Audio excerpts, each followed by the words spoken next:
Hi, my name's Phil. I'd like to talk about politics. And Nigel Farage called for the police to release the ethnicity and immigration status of all suspects.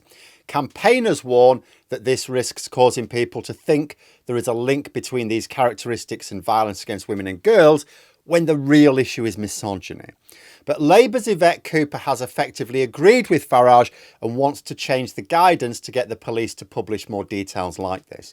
So, from Labour's point of view, are they 4D chess grandmasters or reactionary dumbasses? But first, for daily news and politics, please click the subscribe button to stay notified.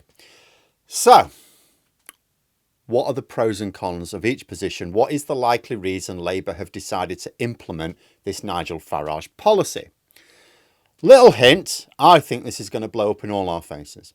So the proposal is that the police release the ethnicity and immigration status, and I think maybe even nationality, of all suspects of crimes. So let's begin with a few neutral points before I go over why I think this is going to backfire on Labour big time. So first, someone can be a suspect simply by being accused. Ordinarily, police do not release very much information about suspects at all, even their names, until they are charged. Why? Because a suspect not only may have done nothing wrong, but there may not even be any evidence. Someone's just made a complaint. That's it. But when you've charged someone, the police think there's strong enough evidence for them to be convicted. Is there a danger here that people who are foreign or even just non-white are more likely to have false complaints made against them, padding these numbers? Will it just be a self-fulfilling prophecy and lead to more people making complaints against others that they believe are immigrants? Second, Farage has an obvious anti-immigration line to push with this proposal. Why does he need ethnicity? This is starting to sound like the old Victorian notion of believing physical characteristics were predictors of whether someone had a criminal bent or not. How does skin colour affect someone's attitude towards either the law or women? Seems to me that this is feeding those who view anyone who isn't white as foreign, even if they're born and bred here, or even have ancestors going way back. But the third consideration is that Farage makes up statistics about the link between immigration and crime anyway. He's getting his supporters to believe two contradictory things at once. First, that the state is hiding the statistics, but second, that he has the statistics on the problem. Either he has the stats or he doesn't. And the problem is that when he produces some of these fabricated statistics, and you point out how he's fiddling the figures, as I did last week, some people immediately go, well, what are the real stats then? Well, you can't tell them because they don't exist. So they think you're hiding something. But which of these considerations should win out when deciding how to approach crime statistics? What is Labour strategically thinking in line with Farage on this one? So Reform UK have a bit of a habit of accusing the authorities of concealing information, in this case about crimes, particularly crimes against women and girls, if they are immigrants or non-white. We saw this last year regarding the Southport murders, when the police wouldn't release details of the suspects before charging them. They all knew he wasn't white, so that was enough for them, right? But the thing is, it's normal for the police not to release that information, particularly when they're a minor. Like, why publicly name someone if there's no evidence against them? But it feeds into a narrative of the state hiding things from the public, a key feature of the them and us foundation of populism that I was talking about recently. You look at any populist group, anyone at all, you will see claims that they are the ones telling people the facts and everyone else is trying to keep them in the dark. And once they've managed to convince their supporters of this, those populists can make up whatever claims they like, no matter how outlandish. Because who's going to challenge those claims? The people who are believed to be concealing things. Doesn't work. So let's go through this. Now, let's be clear about what's reportedly being proposed here. So under intense political pressure, because that's what's caused this political pressure, Labour's Home Secretary Yvette Cooper appears to be wanting officials to prepare for the publication of crime data linked to ethnicity and immigration status at least. Maybe nationality as well. I'm not sure about that one. In line with Farage's demands. This is expected to lead to what some have dubbed league tables of crime, which will be used by the far right to turn communities against one another. And this isn't happening in a vacuum. It's a direct response to a political bidding war, an attempt to prove they're in control. They think by releasing this data, they're seizing the narrative, showing the public they have nothing to hide. Now, this is where there is strategic merit in the idea, by the way. You know, again, those accusations of cover-up are fuel for populists. So strategically, the thinking will be, well, we need to cut off the fuel by, whenever they describe us as being opaque about something, demonstrate that we're actually really transparent over hot topic issues. And it's easy for Labour to do because they've only just come into power. So if people go, well, why didn't you do this before then? Only just come to power, right? You can't do everything at once. Like if Biden had released the Epstein files, for example, might the Democrats have done better in the election last year? But here's the devastating central flaw in this plan. The very statistics they want to use are a political minefield. Lies, damned lies and statistics and all that. They are building a new national debate on the most unstable foundations imaginable. And when it collapses, it could bring down a whole world of pain on their own heads. See, to understand why this may be such a catastrophic error, you have to know a little secret about crime statistics in the UK, because there aren't just crime statistics. There are two types. First, there's the crime survey for England and Wales. That is a huge anonymous survey which asks people about their experiences of crime, whether reported or not. And for years, statisticians have told us this is the gold standard, the best measure for understanding long-term crime trends. That is because people can inform it without consequences to their own lives. But then you've got the second type, police recorded crime. This is the data Labour is reportedly planning to use. Gets worse.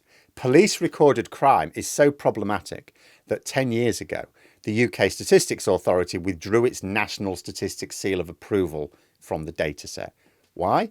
It's not a reliable measure of crime. It's a measure of police activity. What the police focus on, what they're told to crack down on, what new targets they're given. All of this skews the numbers massively. And of course, many crimes are not reported at all.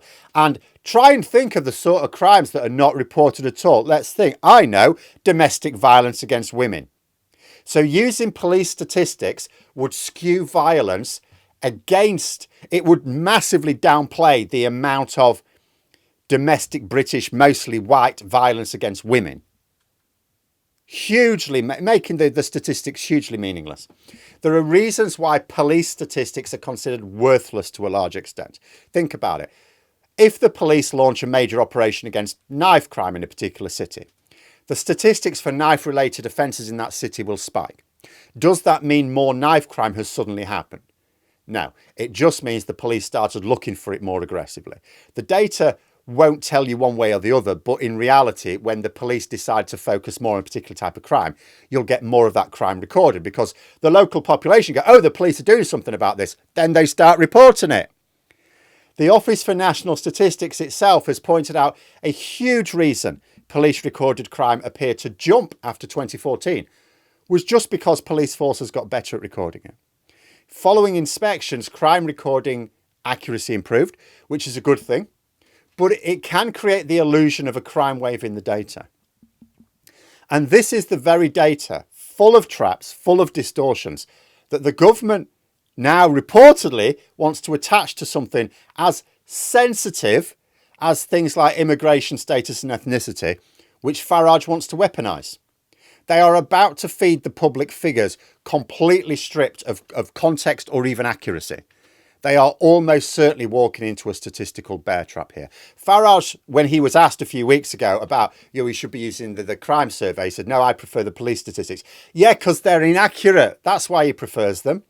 And he knows that they massively suppress, particularly crimes against women and girls, where white people have committed them. Not because the police are racist. Well, we know police forces are.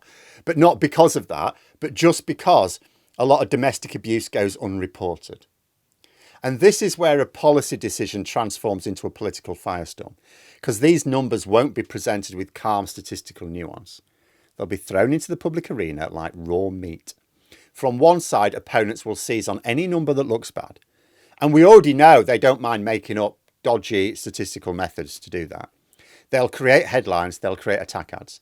Won't matter that the data is massively flawed or that it reflects policing priorities rather than reality. Who's going to tell them? It doesn't sound like the Labour government will even try to tell people that. The numbers will be presented as cold, hard facts, and Labour will be forced to defend them, defend the indefensible. And because Labour are already wanting to prioritise measures against foreign criminals, again driven by the public demands Farage has fostered, that is just going to amplify these errors in the statistics. From the other side, civil liberties groups, community leaders and their own backbenchers are going to cry betrayal here. They will argue, correctly, that this data will be used to stigmatise minority communities and that it reflects police bias, not criminality. Labour will be caught in a pincer movement of its own making. Again, attacked for being both too harsh and too weak at the same time. Because make no mistake, those demanding these measures will not be happy when they get them. Like Brexit, it will never have really happened.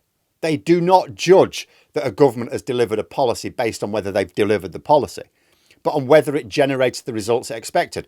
Brexit failed, therefore Brexit wasn't delivered. But if their expectations are pure fantasy, they will just think the government held something back in this case.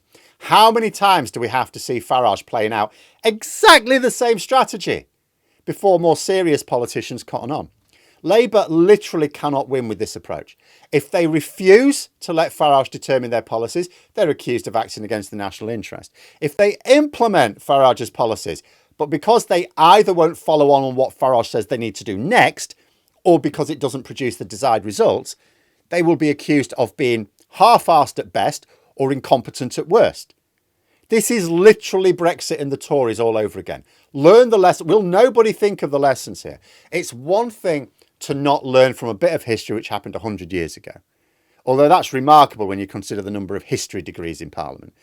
But this is failing to learn from something that happened in the last decade. While these same MPs, these same people who are ministers now, were MPs watching it all happen as the Tories made the same mistakes. So what should Labour be doing? OK, they have to come across as a bit stern on immigration. The issue is too deeply ingrained in the public's perceptions now. But don't make it a major platform. Don't come out and do big statements about it. It's Farage's platform, bought and paid for in full. Labour's platforms are the NHS, housing, energy, workers' rights. Big up these. They're not only Labour strengths, but they're Reform UK weaknesses. Cannot believe that a Labour government looked at the stupidity of the Tories under, in particular, Johnson, Truss and Sunak in the last Parliament and thought, do you know what the problem was? Do you know what their problem was? They weren't stupid enough. But let me know what you think in the comments below. For more content, you could subscribe to the channel or even join for access to streams and behind the scenes updates. Thanks for watching, and until next time, I'll see you later.